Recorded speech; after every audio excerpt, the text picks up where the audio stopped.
Mirasee. He figured out that there's actually a much deeper need for this reflective process that helps them get to where they want to go in their careers, which may or may not be just an incremental change or a tweak to what they're doing now. It might be a complete shift to what they're doing now. Hello, and welcome to Course Lab, the show that teaches course creators like you how to make better online courses. I'm Danny Iny, the founder and CEO of Mirasee, and I'm here with my co-host, Abe Crystal, the co-founder of Rizuku. Hi, Danny.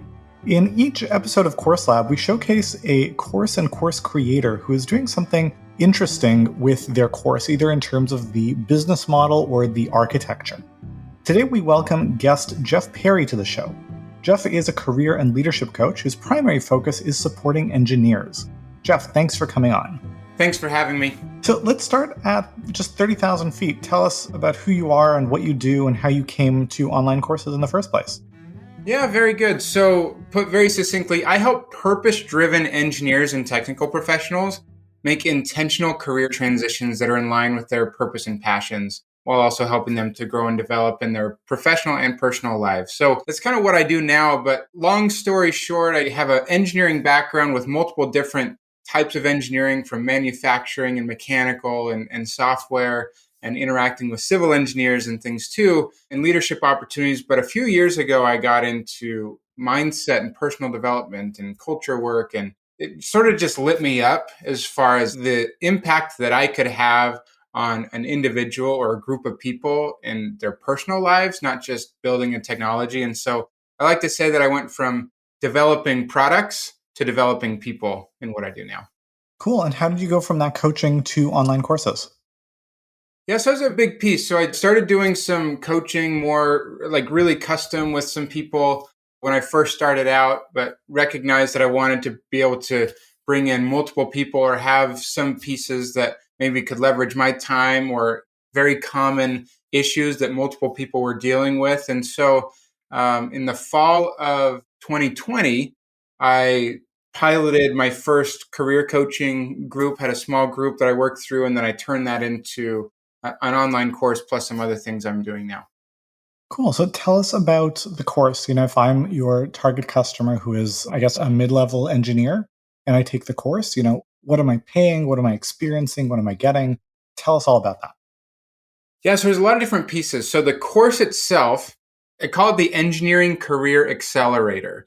And so it should be a big picture view of how do I move through this intentional process to accelerate my career and do something that I'm really excited about. For people who are often feeling stuck, underpaid, undervalued, or feeling like those forces that are kind of external, either in their current company or the market forces, are just kind of keeping them down right now. So we go through kind of three main phases, what I call, from a foundational level, from okay, what are the mindsets, the beliefs that we need to have about ourselves and how we approach other people? So we address those mindsets. We take some assessments and things like that in there. Then we move through getting clarity, because I find that with engineers in particular, I'm sure this is true of many other types of people, but I work with engineers, right? There's so many different career paths that they could take. Those possibilities are many and often seem endless. And so they're trying to figure out, okay, where do I actually go? Because I could take these skills, apply them in so many ways. And they're trying to figure that out. So we help them move through specific activities and ideas to help them get clarity on what's most important to them. Then we move through to strategy, the kind of next phase. Okay, what do I need to take from what I've learned there, that foundation, to how do I make this happen? How do I actually get those opportunities in terms of how do I network? And maybe I need to do some things on resume, using LinkedIn as a key professional development and networking platform is what we focus on with a lot of people, and get those interview opportunities. That's the final execution to how do I interview appropriately to put my best foot forward and then negotiate the job offer so it's the best it can possibly be. So we try and go through the whole process from beginning to end inside of the course. Very cool. And talk to us about the balance of, to what extent is this a self-study, go through it on your own, watch the videos, etc. kind of experience? And to what extent is there coaching, support, collaboration with a facilitator, etc.? Virtually everyone, at least right now, gets at least some level of support in person as well, or virtually, I guess, but live. So a couple different pieces to that, from We have a weekly group coaching call where those who are actively engaged with the group coaching subscription is kind of an additional piece there that most people get, then they get to attend that. And so that allows the whole group of people who are moving through the shared experience to share what's working, what's not working, share those wins. And then if someone asks a question, I'm certainly there to help facilitate that. But what I love to see is that they get these perspectives from everyone else inside of that group to share their own perspectives and their experiences that can relate with each other. And that's really, really powerful, I found. And then certainly many people want that really one-on-one support as well. So I have plenty of opportunities. And I'd say the majority of people right now do get some level of one-on-one support from me so we can go through deep into their particular problem and really personalize moving through some of their challenges so that it allows them to go through some of the activities, try some things out in the course, and then come back into a one-on-one session and say, let's really unpack this and go deeper and make sure that if you're feeling stuck or unsure, then we can help you with your particular situation. Awesome. And are you comfortable sharing the economics of what the course costs, what the support options cost? Yeah, absolutely. So right now, the course plus 1 month of group coaching starts at $597 with a $197 per month to continue with the group coaching subscription. So it allows them to do that for kind of an affordable price. For those who want one-on-one time, I just raised prices because I was getting a lot of demand for this. So right now, my most popular option allows them to get the course plus 2 months of group coaching to start, and then 4 one-on-one sessions with me, and that's $19.97. Also have one that kind of doubles the amount of one-on-one support and increases group coaching that's even more expensive. But that one is my most popular one, $19.97. Awesome. I have some other questions, but Abe, do you want to jump in? Yeah, I mean, Jeff, I was curious, has it been challenging at all to do this type of very introspective and reflective type program with engineers who are traditionally trained in a much more pragmatic way, right? Like they're problem solvers, they're focused on getting things done. They're not necessarily in their traditional training or in their careers focusing a lot on reflection or what you might describe as kind of soft or emotional skills in some ways. So just curious how you've approached that with your clients. Yeah, so it's absolutely difficult with some of these people because it's a place that they don't often allow themselves to go or are open about. But I find that some of those stereotypes that we have around engineers actually help promote and make that worse. And so part of the work I'm trying to do is actually help to break those down. Sometimes it feels like it's one person at a time. And sometimes that's what we have to do, and that's totally okay. But if we can break down those stereotypes and say, I don't have to necessarily own that myself if that's not how I want to be. If I want to allow myself to certainly build on those skills of being analytical and problem solving and everything that a great engineer is, but also recognize that I'm a human with feelings and goals and dreams. That actually goes to the name of my whole company I call More Than Engineering, this idea that we are more than just an engineer and the labels that sometimes come along with that. And so, yes, it's hard for some people, but I find that once they kind of get started and they can start to doubt some of those things that maybe they've held on to for a while and open up their minds to new ideas and opportunities, and it starts to transform then the what they continue to do after the fact. What teaching or coaching techniques have you found most effective in helping people make that shift from perhaps avoiding these topics to becoming more reflective? Or what advice would you give to other teachers and coaches who are kind of struggling with the same thing? Yeah. So, like most things, if there's an issue we want to work on, we got to start with the idea of awareness, right? And so, from a mindset belief standpoint, I utilize an assessment that comes from a friend of mine, Ryan Gottfredson, who's a researcher in this area of mindset.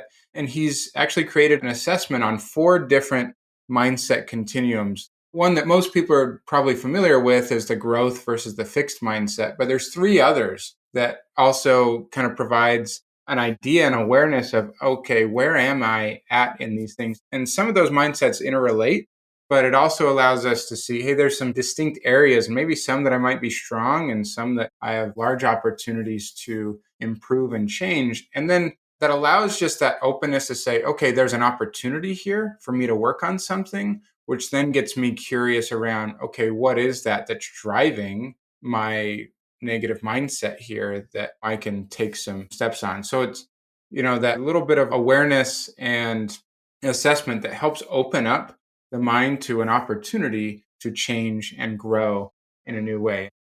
Nice. Jeff, I have a question about the way you've structured access to support. So it's really interesting that you've made it kind of like everyone gets that first month, but beyond that, they kind of choose how much support they want and need. I'm also curious about how that lines up incentives, because from one perspective, it's like, get as much support as you need, don't get more than you need, that's all good. On the other hand, when you have a monthly recurring subscription, often the business has an incentive of, well, I want people to keep on, sticking around and paying every month. But, if I'm an engineer looking for career transformation, presumably this process ends when, okay, I've got a new and better job. So first of all, am I understanding the situation correctly? And if I am, how have you managed that dynamic to make it work for you and for your students? Yeah, so that's a great question, which is part of why I try and suggest that people identify from the very beginning what level of support is going to be best for them. And the more we can kind of right size that allows us to use that approach in the time that we recognize that we have from the very beginning to the best of our ability. Because if someone says, hey, I'm just going to start with group and maybe then I'll do some one-on-one coaching, then the approach that we take at the beginning is completely different. We might not start off quite as effectively, because I don't have that one-on-one time from the very beginning to really help them be as successful. At it later, it's going to happen. It's just going to be delayed, right? And so, yes, there is perhaps an incentive, but I want to win when they win, right? Like I want them to get the result they're looking for. Now, to solve that other thing from a business perspective, that's some of the things kind of like where I'm going from here is looking at, okay, what's next on this journey of the people that I work with. And I have had many people who say, okay, I've gotten the career transition. I've really gained a lot from working together. I want to continue working with you. And that's been a little bit more custom, but I want to really understand those needs a little bit more on the leadership and personal development side so I can have a path for them to continue working with me beyond just, I got this first outcome of the transition, a new job opportunity that I'm excited about, and say, okay, but where do I continue to go from here and get that support? And so that's some of the business stuff that I'm working on now, so I can still have a path for them and to continue to help them along their journey. Very cool. What have you found most effective in terms of understanding what that next step should be for your participants? I think that's something that a lot of people struggle with. Like, we often recommend that you should have a sequence or path of offerings where people can go through your initial course or your initial coaching program and then progress into an experience that addresses the next step they want to go to. But a lot of course creators don't have that. So, curious, what have you been working on, or what techniques have you found effective to figure out what your customers, need next from you? Yeah, so to be transparent, I haven't figured all that out yet, and that's what I'm working on. Mhm. But some of the things I'm trying to do is, hey, I have these group coaching opportunities, and I can say, hey, beyond just this transition, I did this just a few days ago on the group coaching session. What are those other topics that maybe aren't in the course right now or that we haven't discovered or worked on that you feel like would also be helpful for you to continue forward with success? And so getting some feedback there live with people, and they can kind of say, yeah, I agree with that or not. So I get a little bit of feedback there. Recognizing those people who have kind of self-selected and say, hey, Jeff, I want to continue working with you. How can we do that? Because these are my goals that I want to keep working on. Then that's easy. I can, they're telling me of their own accord that these are the things I want to work on. And so if that becomes a recurring theme, then I can create that new approach or package to help them move forward to that. And that may take its form in a new course. That may take its form in a number of things that perhaps could be used in, with these same individuals, or could be used with personal development and leadership development in a corporate setting as well. Could be applied to many different settings, perhaps. But those are all things that I'm trying to discover and say, what are those patterns? And it's proven to be a difficult process because very rarely do people use the exact same words and language to describe, even if it's a very similar challenge that they're expressing. And so it proves to be difficult to put that all together. And so that's a process I'm working through right now. That's great. Thank you. That's great. I don't have any other questions. Abe, do you? No, that was all for me. Do you want to do the readout? Jeff Perry is a career coach who supports purpose-driven engineers on their way to finding their ideal career. His mastermind, as well as all of his coaching services, can be found on his site, morethan-engineering.com. That's morethan-engineering.com. Thanks again for coming on, Jeff. Thanks so much. Now stick around for my favorite part of the show, where Abe and I will pull out the very best takeaways for you to apply to your course.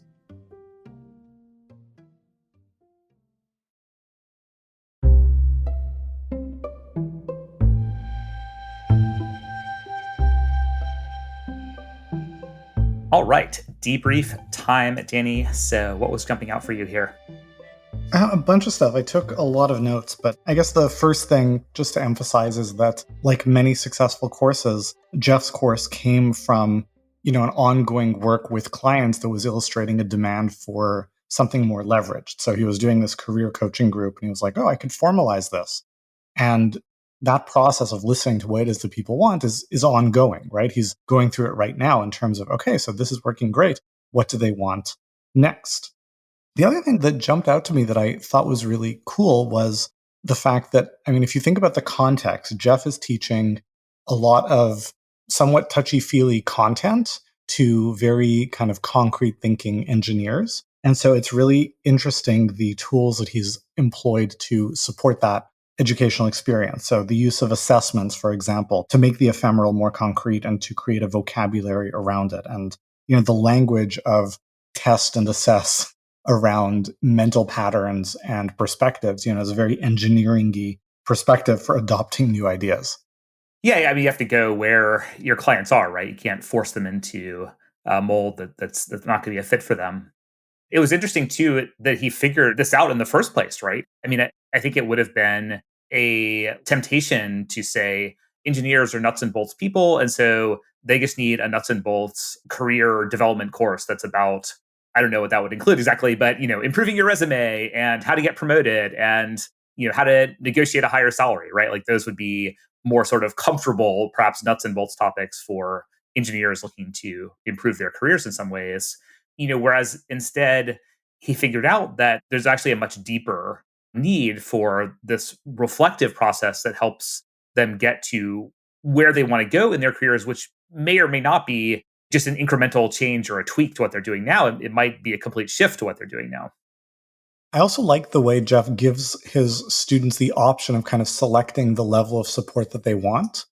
And, he's got this ongoing support option that is really valuable and important for the people who need it. But because of that potential, misalignment of incentives, he kind of addresses that up front by inviting people to kind of pre-frame and pre-select what is the level of support you think you need. So they're not just kind of getting carried along with the current, as it were. And then, of course, creating a space for, if you want to continue working with me, for sure, we can explore that in whatever way makes sense.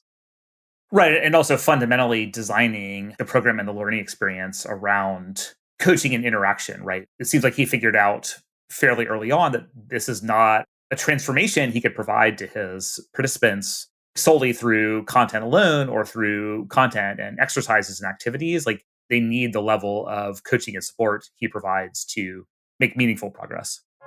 Awesome. I don't have anything else. You want to read us out? Thank you for listening to Course Lab. I'm Abe Crystal, co-founder and CEO of Riziku, here with Danny Iny, founder and CEO of Mirasee.